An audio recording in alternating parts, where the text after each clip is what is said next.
கிறிஸ்துவின் இரத்தத்தினால் நாங்கள் மீட்கப்படுகின்றோம். இங்கு சபை சீர்திருத்த காலங்களில் மார்ட்டின் லூதர் ஐயா அநேக பிரயாசங்களை செய்து சபையை சீர்திருத்திக் கொண்டிருக்கின்றார். அந்த காலகட்டங்களில் அவர் தன்னுடைய படுக்கையில் நன்றாக தூங்கிக் கொண்டிருந்த பொழுது அவரை குழப்புவதற்கு பிசாசு பிரத்யட்சையாக அவரிடத்தில் வந்து, நீ எப்படி சபையை சீர்திருத்த முடியும், நீ ஒரு பாவி என்று கூறி ஒரு பெரிய பட்டியலை அவருக்கு காண்பிக்கிறான். இது நிஜமாக நடந்த ஒரு விடயம்.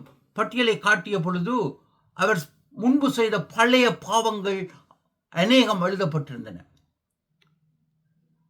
நீ இப்படி பாவம் செய்தாய், நீ பரலோகம் செல்ல முடியாது.